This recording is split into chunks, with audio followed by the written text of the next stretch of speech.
momento en que casi lo dejé todo. Estaba sentada en el suelo de mi habitación, rodeada de libros de gramática, aplicaciones abiertas en el móvil, cuadernos llenos de vocabulario que no recordaba, y pensé, esto no funciona. Llevo meses estudiando y todavía no puedo mantener una conversación de más de 3 minutos sin quedarme completamente en blanco. Ese momento fue uno de los más frustrantes de mi vida. Pero también fue el momento en que todo empezó a cambiar. Antes de continuar, quiero saber algo. ¿Desde dónde me estás viendo hoy? Escríbelo en los comentarios, me da mucha curiosidad. Por ejemplo, puedes escribir, desde México o desde España. Me encanta saber de dónde viene la gente que me ve. Venga, te espero en los comentarios. Ahora sí, déjame contarte todo desde el principio. Me llamo, para este video puedes llamarme simplemente la chica del sur de Inglaterra que decidió aprender español por razones que, en aquel momento, ni yo misma entendía del todo bien. Crecí en una familia donde nadie hablaba otro idioma. Mi madre estudió francés en el colegio y recuerda exactamente 4 palabras. Mi padre dice que él también estudió francés, pero yo creo que miente. Así que el mundo de los idiomas no era algo que formara parte de mi vida de manera natural. Era algo ajeno, algo para gente diferente, para gente más inteligente, quizás. O eso pensaba yo. Empecé con el español casi de manera accidental. Tenía 21 años y acababa de terminar una relación bastante seria. No fue una ruptura dramática ni violenta, fue de esas rupturas tranquilas y silenciosas que, en cierta manera, duelen más porque no tienes a nadie a quien culpar, no tienes una historia emocionante que contar. Simplemente un día estábamos juntos y al siguiente ya no. Y de repente tenía muchísimo tiempo libre y una necesidad urgente de hacer algo con ese tiempo, algo que no fuera quedarme en casa pensando. Alguien en el trabajo me dijo que aprender un idioma era terapéutico. No sé si lo dijo en serio o simplemente para decir algo, pero yo lo tomé muy en serio. Esa misma noche descargué una aplicación de idiomas, elegí español casi sin pensar, y empecé. Las primeras semanas fueron maravillosas. Todo me parecía fascinante. Los sonidos nuevos, las palabras que se parecían un poco al inglés, pero no del todo, la manera en que las frases se construyen de forma diferente. Me sentía como una exploradora descubriendo un territorio nuevo. Pero esa sensación no duró mucho.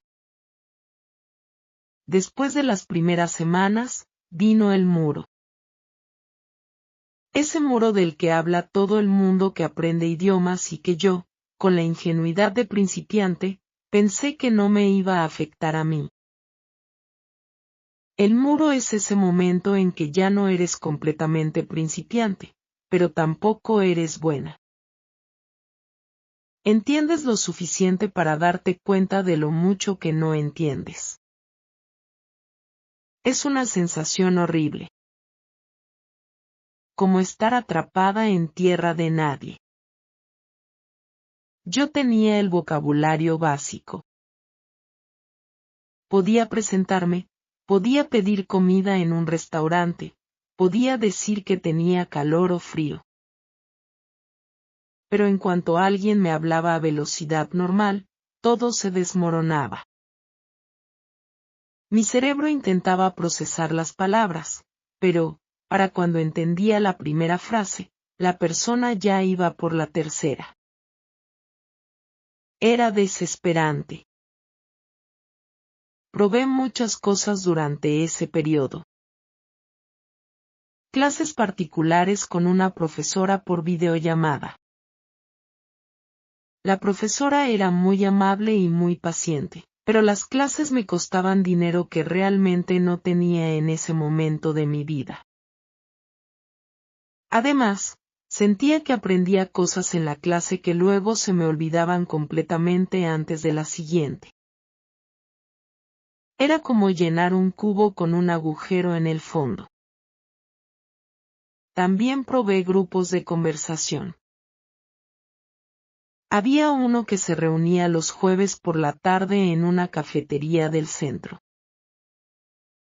Fui 2 veces. La primera vez llegué tarde y no encontré a nadie.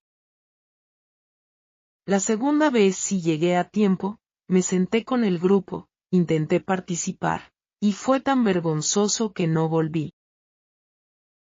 No fue porque la gente fuera mala, al contrario, todos eran muy simpáticos. Fue porque yo sentía que mi nivel era tan inferior al de los demás que no podía contribuir nada. Solo escuchaba, asentía, sonreía en los momentos que me parecían apropiados, y luego me iba a casa sintiéndome peor que antes. Y luego, claro, estaba el problema más grande. El problema que no le contaba a nadie, pero que era el verdadero obstáculo. El miedo. No era el miedo a los subjuntivos ni al pretérito indefinido frente al pretérito imperfecto. Esos miedos también existían, claro. Era el miedo profundo, casi irracional, de hablar delante de otras personas y cometer errores. El miedo a que alguien me mirara de cierta manera cuando pronunciaba algo mal. El miedo al silencio incómodo cuando no encontraba la palabra correcta. Era, en el fondo, el miedo a parecer tonta. Este miedo tiene raíces antiguas en mí. En el colegio no era de las que levantaba la mano para responder preguntas aunque supiera la respuesta. Prefería el silencio seguro. Y ese mismo mecanismo de defensa que me había protegido durante años en el aula se estaba convirtiendo ahora en mi peor enemigo a la hora de aprender español. Así que ahí estaba yo, ese día en el suelo de mi habitación, rodeada de materiales de estudio, con meses de esfuerzo detrás de mí y con la sensación de que no había avanzado nada. Y tomé una decisión.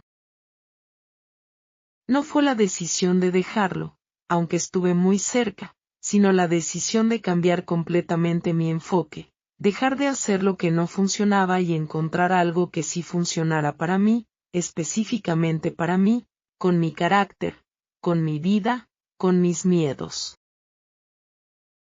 Y lo que encontré fue una rutina pequeña. Absurdamente pequeña, según me parecía al principio. Una rutina que no requería clases caras ni grupos de conversación que me ponían nerviosa ni aplicaciones que me hacían sentir que jugaba a un videojuego en lugar de aprender un idioma real. Una rutina que podía hacer sola, en mi habitación, sin que nadie me juzgara. Permíteme que te la cuente con detalle, mi amigo, porque los detalles son importantes. No es suficiente decir habla más español. Eso lo sabe todo el mundo y no ayuda a nadie. Lo que importa es el cómo, el cuándo, el por qué y, sobre todo, lo que pasa en tu cabeza mientras lo haces. La rutina empezaba exactamente a las 7:15 de la mañana. Sé que suena muy específico, pero la especificidad era parte del plan. No cuando me levante ni por la mañana temprano. A las 7:15. Punto. Antes de mirar el móvil, antes de revisar los mensajes, antes de hacer nada. Me levantaba, iba a la cocina, encendía la cafetera y, mientras esperaba que el café estuviera listo, abría un cuaderno pequeño que tenía específicamente para esto. El cuaderno tenía una función muy concreta: escribir exactamente 3 frases en español sobre cómo me sentía en ese momento. No más, 3 frases. Al principio eran frases muy simples. Hoy tengo sueño. El café huele bien. Fuera hace frío. Eso era todo. Pero la clave no era la complejidad de las frases. La clave era la consistencia. 3 frases cada mañana, sin excepción. ¿Por qué 3 frases? Porque 3 frases son manejables. 3 frases no te asustan. 3 frases no requieren que reserves una hora de tu tiempo ni que te prepares mentalmente. 3 frases puedes hacerlas incluso en los días en que no tienes ganas de nada, en los días en que estás cansada, en los días en que el español te parece imposible. Y esa fue la primera revelación importante: la consistencia pequeña gana a la intensidad esporádica. Siempre. Había intentado antes estudiar 2 horas seguidas los fines de semana. Sesiones maratonianas donde estudiaba gramática, hacía ejercicios, veía videos, y al final me sentía agotada y sin haber retenido realmente nada. Las sesiones largas me daban la ilusión de progreso sin el progreso real. Las 3 frases diarias, en cambio, eran modestas pero reales. Eran mías. Las había pensado yo, las había escrito yo, venían de mi propia experiencia de ese día. Con el tiempo, las 3 frases se fueron volviendo más complejas de manera natural. Empecé a añadir adjetivos. Luego subordinadas. Luego intenté usar tiempos verbales que me resultaban difíciles, específicamente para practicarlos en un contexto real. Si el día anterior había hecho algo interesante, lo escribía en pretérito indefinido. Si tenía planes para más tarde, lo escribía en futuro. El cuaderno se convirtió en mi laboratorio personal. Pero las 3 frases eran solo el primer elemento de la rutina. El segundo llegaba aproximadamente 20 minutos después, ya con el café en la mano, sentada en el sofá. Audio. Siempre audio. Este fue el cambio más radical en mi manera de aprender. Antes consumía contenido en español principalmente a través de texto. Leía artículos, leía subtítulos, leía ejercicios en libros de gramática. El texto tiene sus ventajas, claro. Pero tiene una desventaja enorme para alguien que quiere hablar un idioma: el texto no suena. Y yo necesitaba urgentemente acostumbrar mi oído al español real, al español hablado por personas reales a velocidad normal. Empecé a escuchar un podcast en español cada mañana durante el desayuno. No era un podcast diseñado para aprendices de español, sino un podcast normal, hecho para hablantes nativos, sobre temas que me interesaban. Al principio entendía quizás un 15 o 20%. Era frustrante, sí, pero no tan frustrante como antes, porque había cambiado mi actitud hacia la frustración. En lugar de verla como una señal de fracaso, empecé a verla como información. La frustración me decía dónde estaban mis huecos. Y los huecos son exactamente donde crece el aprendizaje, si los dejas. Escuchaba el podcast sin parar, sin rebobinar constantemente, sin intentar entender cada palabra. Solo escuchaba. Dejaba que el sonido del español entrara en mi cerebro sin forzar la comprensión. Al principio, esto me parecía un desperdicio de tiempo. ¿Cómo podía aprender si no entendía lo que escuchaba? Pero la neurociencia, o al menos lo que yo he leído sobre neurociencia sin ser en absoluto una experta, sugiere que el cerebro procesa el lenguaje incluso cuando no lo entendemos de manera consciente. Se acostumbra a los ritmos, a las entonaciones, a los sonidos propios de ese idioma. Y ese proceso de acostumbramiento es fundamental. Después de unas semanas, algo empezó a cambiar. Palabras que antes pasaban por mis oídos sin dejar huella empezaron a anclarse. Empecé a reconocer más vocabulario en contexto. Empecé a anticipar ciertas estructuras gramaticales. La velocidad del español seguía siendo alta, pero ya no me parecía un tren que pasaba demasiado rápido para verlo. Empezaba a ver los vagones. Pero aquí llegó el conflicto. El verdadero conflicto. No era el de la gramática, sino el conflicto con las personas de mi vida. Mi compañera de piso, que era y sigue siendo una de mis mejores amigas, empezó a quejarse. Al principio de manera suave, con humor.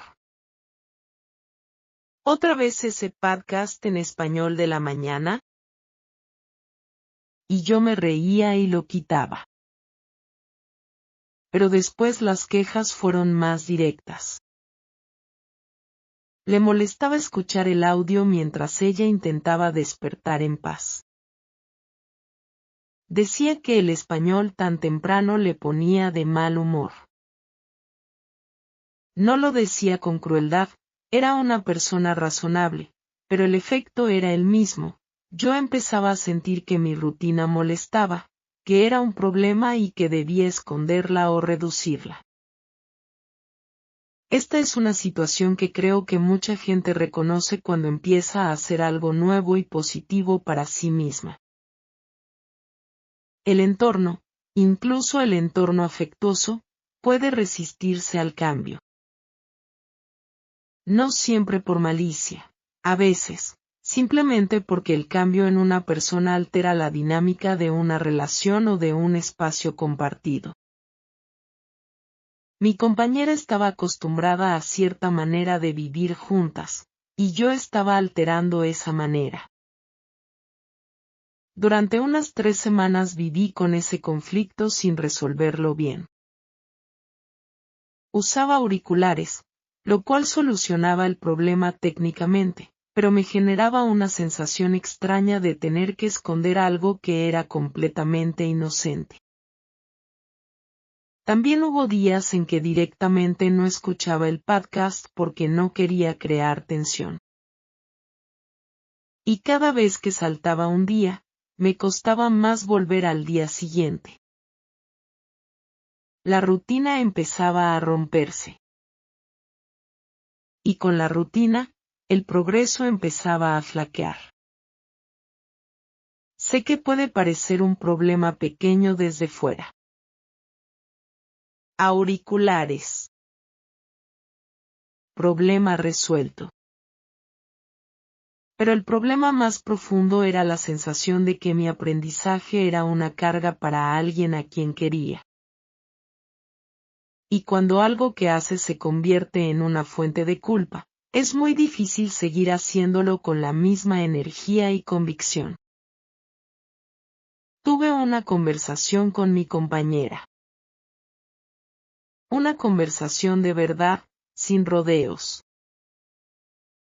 Le expliqué lo que significaba para mí aprender español en ese momento de mi vida. Le hablé, por primera vez, de la ruptura, del agujero que había dejado, y de cómo el español había llegado para llenarlo de una manera que no había esperado. No le pedí que lo entendiera perfectamente, solo le pedí que me dejara espacio para hacerlo sin culpa. Esa conversación fue difícil. Hubo un momento en que las dos estábamos en silencio y yo pensé que la habría ofendido. Pero luego ella dijo algo que todavía recuerdo: no sabía que era tan importante para ti. Pensaba que era solo una cosa más que ibas a dejar en un mes. Ahí estaba el problema real. No era que mi rutina le molestara. Era que no creía que fuera a durar. Y, siendo honesta conmigo misma, eso era algo que yo también temía. Mi historial con aficiones nuevas no era exactamente consistente.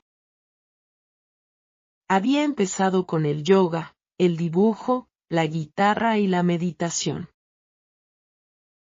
Nada había durado más de 2 o 3 meses. Así que su escepticismo tenía una base real en la observación de mi comportamiento pasado. Eso me dolió. Me dolió porque era verdad. Y la verdad que duele tiene una forma de cortarte de manera diferente a las críticas injustas. Pero también fue, paradójicamente, lo que me dio más fuerza para continuar. Porque de repente el español no era solo sobre aprender español. Era sobre demostrarme a mí misma que podía mantener un compromiso. Que podía ser consistente. Que podía cambiar ese patrón que ella, sin querer, había identificado con tanta precisión. Desde ese día, la rutina se volvió aún más importante para mí. Ya no era solo una herramienta de aprendizaje. Era una declaración. Una pequeña y silenciosa declaración de que yo podía ser el tipo de persona que sigue adelante aunque sea difícil. Con los auriculares puestos, escuchando el podcast cada mañana, añadí el tercer elemento de la rutina. Esto llegó aproximadamente al mes y medio de haber empezado el nuevo enfoque. El tercer elemento era lo que yo llamaba el monólogo del espejo. Sé que suena extraño. De hecho, estoy segura de que si mi compañera me hubiera visto hacerlo, habría pensado que me había vuelto completamente loca. Pero el monólogo del espejo fue, posiblemente, la parte más poderosa de toda la rutina. La idea era simple: cada noche, antes de acostarme, me plantaba delante del espejo del baño y hablaba en español durante 3 minutos. No más. 3 minutos. No tenía un tema fijo. Simplemente hablaba sobre lo que había pasado ese día, o sobre lo que estaba pensando en ese momento, o sobre algo que había escuchado en el podcast esa mañana. Sin guión, sin notas, sin red de seguridad. Los primeros días fueron absolutamente espantosos. Me quedaba en silencio mirándome a mí misma, buscando palabras que no venían, diciendo frases a medias que dejaba incompletas porque no sabía cómo terminarlas. Había momentos en que me reía sola de lo ridícula que me sentía. Hay algo extrañamente expuesto en mirarte a ti misma mientras intentas hablar un idioma que no dominas. No tienes dónde esconderte. Tu cara, tu confusión, tu frustración, todo está ahí reflejado. Pero también hay algo liberador en ello. Porque el espejo no te juzga. El espejo no te mira de manera rara cuando cometes un error. El espejo no se aburre esperando mientras buscas la palabra correcta. El espejo es infinitamente paciente. Y yo necesitaba ese espacio de práctica sin juicio antes de poder hablar con personas reales sin terror. Con el tiempo, los 3 minutos se llenaron. Primero con pausas largas y frases cortas. Luego con más continuidad. Empecé a notar que ciertas frases me salían de manera automática, sin que tuviera que pensar en la gramática. Ese fenómeno, esa automatización, es uno de los signos más claros de progreso real en un idioma. Cuando dejas de construir conscientemente la frase y simplemente la produces, algo ha cambiado en tu cerebro de manera profunda. Hubo una noche, creo que era alrededor del 3er mes, en que me di cuenta de que había hablado durante los 3 minutos sin pararme ni una sola vez a buscar palabras. Puede que hubiera cometido errores gramaticales, seguramente lo sabía. Pero el flujo había sido continuo. Me quedé mirándome un momento en el espejo y pensé, casi con incredulidad, estoy hablando español. Pero justo cuando todo parecía ir bien, llegó el segundo conflicto. Este fue más interno, más complicado, y más difícil de resolver. Encontré a una persona en una aplicación de intercambio de idiomas. Ella hablaba español de manera nativa y quería practicar inglés. Empezamos a chatear. Al principio solo por escrito, lo cual era relativamente cómodo para mí. Pero después propuso hacer llamadas de voz. 20 minutos en español y 20 minutos en inglés. La propuesta perfecta sobre el papel. Acepté. Luego cancelé la primera llamada. Y la segunda. Y la tercera. Siempre con excusas válidas, siempre con una razón real pero que también era, en parte, una excusa conveniente. Estaba cansada. Tenía trabajo. No me encontraba bien. Y ella, que era muy comprensiva, siempre decía que no pasaba nada, que cuando quisiera. Lo que pasaba era que el miedo había vuelto. El mismo miedo de antes, pero ahora más específico.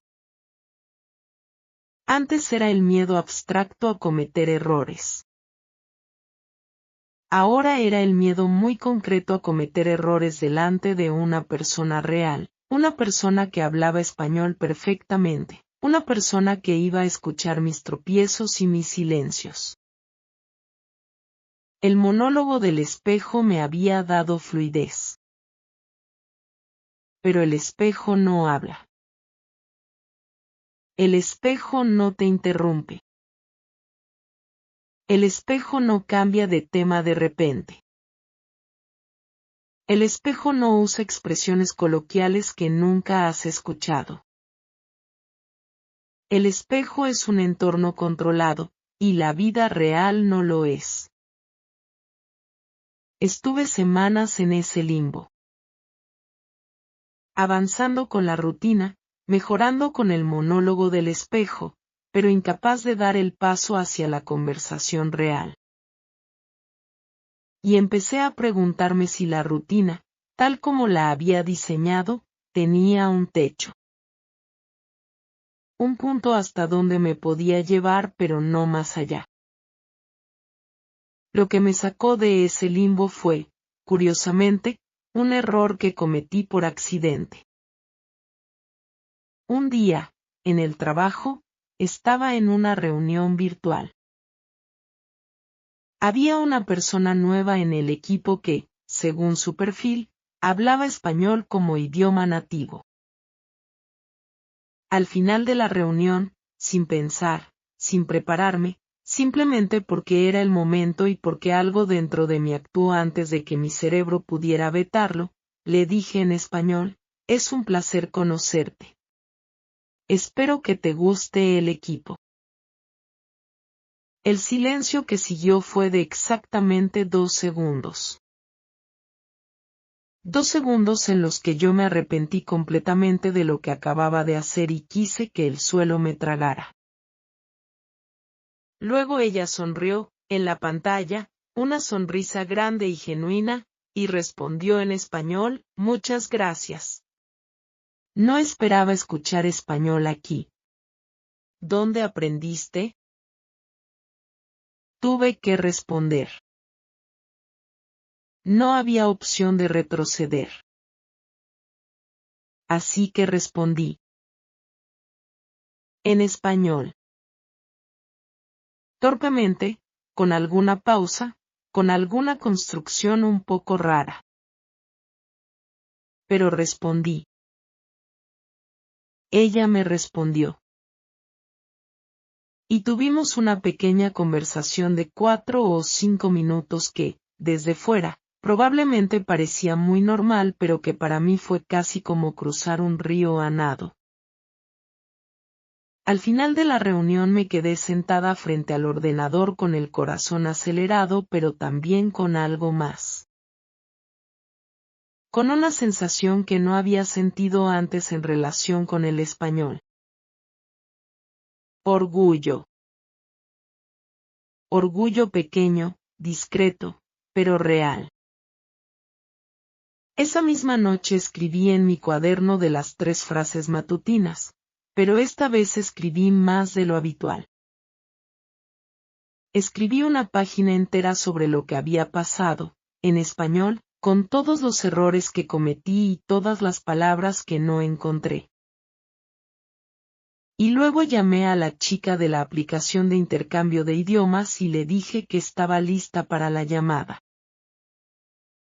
La llamada fue imperfecta. Claro que lo fue. Me confundí con los tiempos verbales. Hubo un momento en que usé una palabra que evidentemente no era la correcta porque ella se quedó callada un instante y luego con mucha amabilidad usó ella la palabra correcta en su siguiente frase, dándome la oportunidad de notar la diferencia. Eso me pareció un acto de generosidad muy elegante. No me corrigió directamente, simplemente me mostró el camino correcto. Después de la llamada me quedé pensando en esa pequeña corrección indirecta. Había sido tan efectiva, tan amable, tan respetuosa de mi ego frágil como aprendiz. Y pensé en todas las veces que yo había querido que alguien hiciera eso por mí, me guiara sin humillarme, me corrigiera sin hacerme sentir tonta. Y me pregunté si yo, alguna vez, podría hacer lo mismo por alguien que aprendiera inglés. La respuesta fue sí, por supuesto. Y ese pensamiento fue interesante porque me hizo ver el aprendizaje de idiomas no solo como algo que yo recibía, sino como algo que podía dar.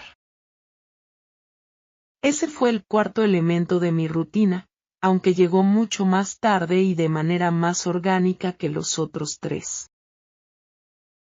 Una vez por semana, hacía la llamada de intercambio. 20 minutos en español y 20 minutos en inglés. Con el tiempo, esas llamadas se convirtieron en algo que esperaba con ganas. La persona con la que hablaba tenía un sentido del humor muy particular y una manera de explicar las cosas que me hacía entender conceptos del español que ningún libro me había explicado de manera tan clara. Pero volvamos a la rutina principal, porque creo que es importante detallarla bien para que tenga sentido completo. Las 3 frases matutinas. El podcast durante el desayuno. El monólogo del espejo por la noche. Esos 3 elementos, practicados de manera constante durante meses, fueron los pilares de todo lo que cambió. Pero había algo más que los conectaba y que quizá era más importante que cualquiera de ellos individualmente. La actitud hacia los errores. Este cambio en la actitud no ocurrió de un día para otro. Fue gradual, casi imperceptible mientras sucedía. Pero mirando atrás puedo identificar el momento exacto en que empezó a cambiar. Fue un día que estaba escuchando el podcast y escuché una frase que no entendí. En el pasado, ese no entender me habría frustrado. Habría sentido que era un fracaso, una señal de que mi nivel no era suficiente, una prueba de que nunca iba a llegar a ser buena en esto. Pero ese día, en cambio, pensé algo diferente. Pensé, qué interesante, no entendí esa parte. Me pregunto qué habrá dicho. Ese pequeño cambio, de frustración a curiosidad, fue una revolución silenciosa. Los errores y las lagunas dejaron de ser evidencias de mi insuficiencia y se convirtieron en datos. En información útil sobre dónde estaba y a dónde podía ir. Los errores, reencuadrados así, pierden su poder de paralizarte. Empecé a coleccionar mis errores en lugar de esconderlos. En el cuaderno de las 3 frases, cuando me daba cuenta de que había escrito algo mal, no lo borraba. Lo subrayaba y escribía al lado la forma correcta. De esta manera el cuaderno se convirtió no solo en un diario de aprendizaje, sino en un mapa de mi evolución. Podía ver los errores de los primeros meses y compararlos con los errores actuales, y esa comparación era, en sí misma, profundamente motivadora. También hubo momentos de conflicto con mi propio cerebro. Hubo semanas en que la rutina se sentía mecánica y vacía, en que las 3 frases me salían sin entusiasmo, en que el podcast me resbalaba por los oídos sin que nada se quedara, en que el monólogo del espejo me parecía una tontería de adulta que hablaba sola en el baño. Esas semanas existieron. No voy a pretender que cada día fue una revelación o que el progreso fue lineal y constante. El progreso no fue lineal, fue como esas líneas de gráficos que suben y bajan pero que, vistas desde lejos, muestran una tendencia general hacia arriba. Hubo semanas de retroceso aparente. Hubo días en que me expresé peor que la semana anterior, días en que palabras que creía tener sólidamente en mi cabeza de repente desaparecían. Eso es normal. Eso es parte del proceso. Pero cuando estás dentro de esos días malos, es muy difícil recordar que son temporales. Lo que me ayudó a seguir en los días difíciles fue algo muy concreto y muy mundano: el hábito. La rutina estaba tan instalada que hacerla requería menos esfuerzo que no hacerla. Las 3 frases matutinas se habían vuelto tan automáticas como cepillarme los dientes. No pensaba si tenía ganas o no. Simplemente lo hacía porque era lo que hacía cada mañana. Esa automatización del hábito fue, creo, el ingrediente más importante de todos. Hay mucha información sobre cómo construir hábitos. He leído bastante al respecto, quizás demasiado, en los momentos en que buscaba motivación externa. Y lo que he entendido es que un hábito, una vez verdaderamente instalado, no depende de la motivación. La motivación es volátil, aparece y desaparece sin avisar. El hábito, en cambio, es una estructura. Una estructura que te sostiene precisamente cuando la motivación no está. Hubo una semana, alrededor del 5.º mes, en que tuve una infección muy molesta y me encontraba fatal. Tenía fiebre, dolor de cabeza, la energía justa para llegar del sofá a la cama. Y aún así, esa semana, hice las 3 frases matutinas cada día. No hice el podcast. No hice el monólogo del espejo. Pero las 3 frases, sí. Porque eran lo más pequeño, lo más manejable, lo que podía hacer incluso sintiéndome mal. Y mantener ese hilo mínimo, ese contacto diario aunque fuera brevísimo, fue suficiente para no perder el hilo completamente. Cuando me recuperé y retomé la rutina completa, sentí que no había perdido tanto como habría perdido si hubiera parado completamente. La continuidad, aunque sea reducida, tiene un valor que es difícil de medir pero fácil de sentir. Llegados a este punto de la historia, quiero hablar de algo que no suele mencionarse cuando la gente habla de aprender idiomas. Se habla mucho de gramática, de vocabulario, de exposición al idioma, de práctica. Pero se habla poco de la identidad. Aprender un idioma nuevo no es solo aprender palabras y reglas. Es, en cierta medida, explorar una versión diferente de ti misma.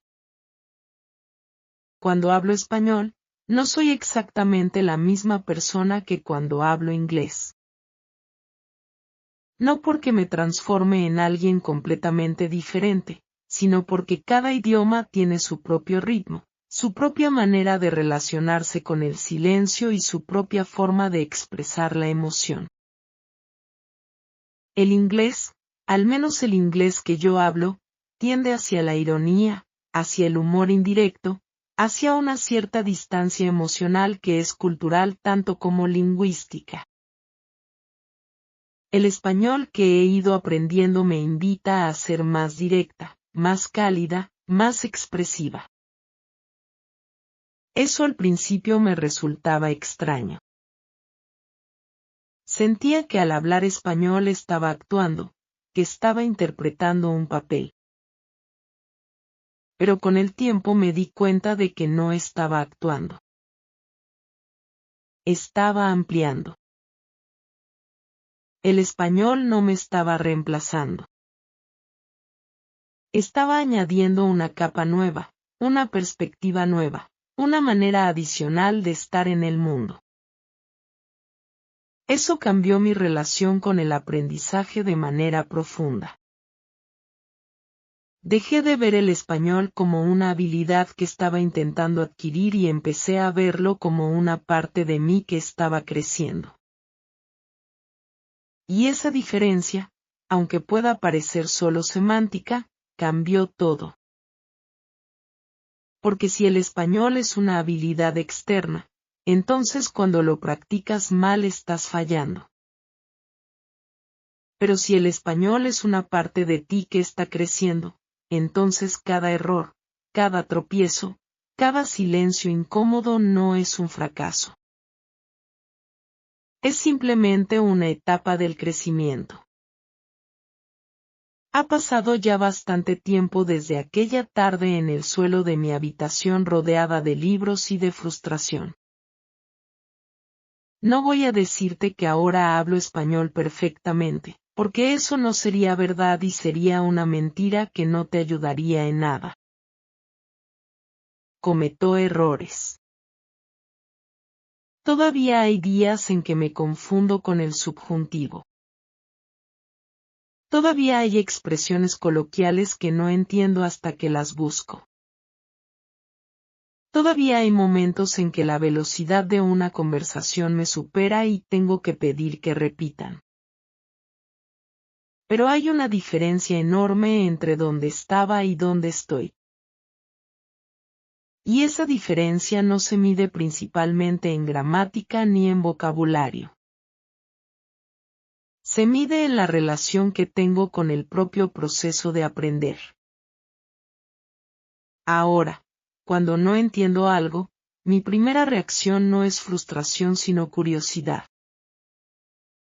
Ahora, cuando cometo un error, mi primera reacción no es vergüenza sino interés. Ahora, cuando tengo una conversación en español y llega un momento difícil, mi primera reacción no es pánico sino paciencia. Eso es lo que cambió. La relación interior con el aprendizaje. Y esa relación cambió gracias a una rutina pequeña y constante que me obligaba cada día a sentarme con el español sin pretender que era fácil, sin esperar que fuera perfecto, sin necesitar que fuera impresionante. Solo 3 frases. Solo un podcast.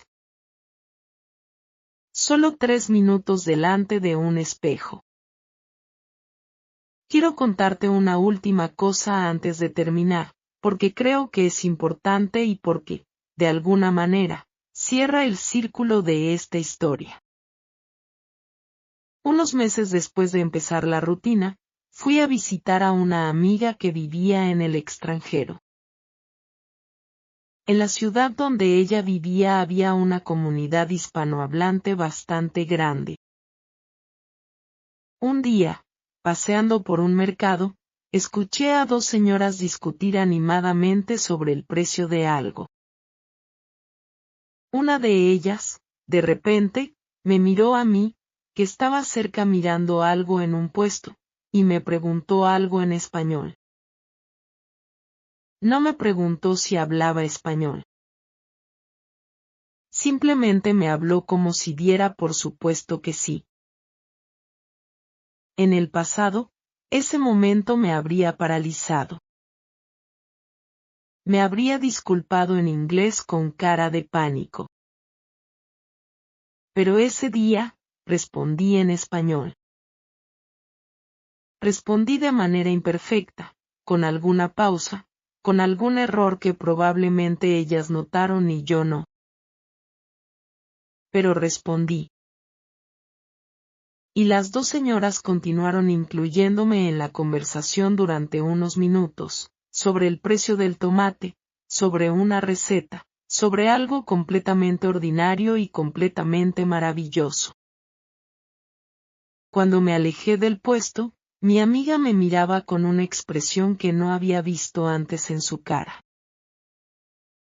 Le pregunté qué pasaba.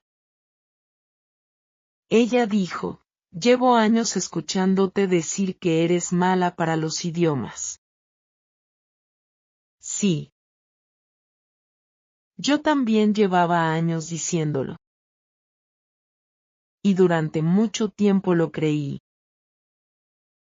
Pero resulta que no era verdad. No era que fuera mala para los idiomas. Era que no había encontrado la manera correcta de aprenderlos. La manera correcta para mí, con mis miedos, con mi carácter, con mi vida. Esa es la cosa más importante que quiero que te lleves de todo lo que he contado hoy, mi amigo. No hay una manera universal de aprender español. Hay maneras que funcionan para ti y maneras que no. Y encontrar las tuyas requiere experimentación, requiere honestidad contigo mismo, y requiere sobre todo estar dispuesto a cometer errores sin dejar que esos errores te definan. La rutina que te he descrito funcionó para mí.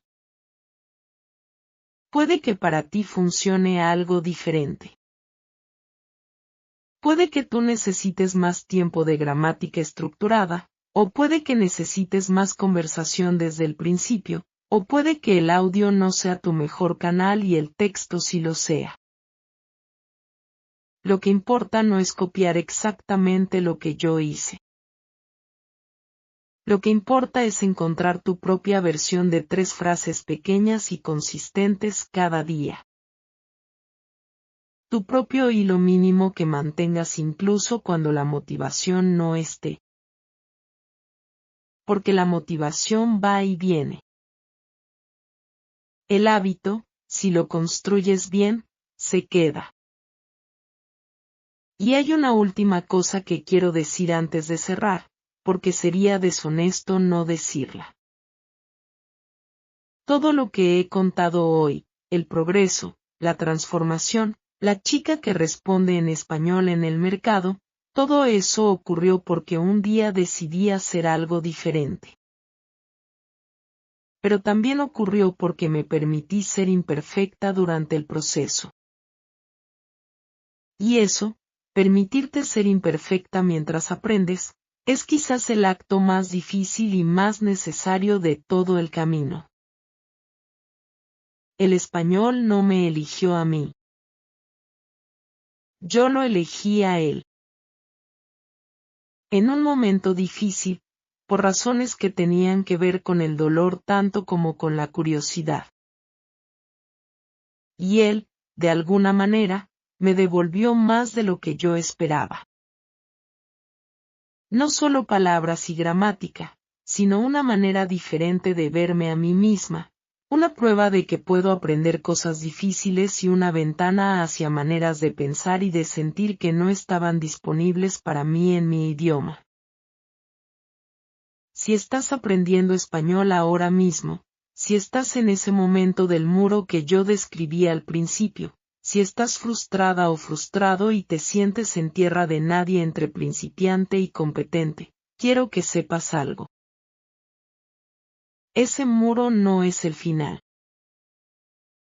Es el principio del aprendizaje real. Todo lo que viene antes del muro es fácil. Lo que viene después del muro es donde el idioma empieza a ser realmente tuyo. Sigue adelante. Con 3 frases si es necesario. Con 1 minuto de audio. Con 30 segundos delante del espejo. Lo pequeño y constante siempre gana a lo grande y esporádico. Y si alguna vez tienes dudas, vuelve aquí y cuéntamelo en los comentarios. En español, si puedes. Aunque sea una frase pequeña. Que sea tu primera frase del día.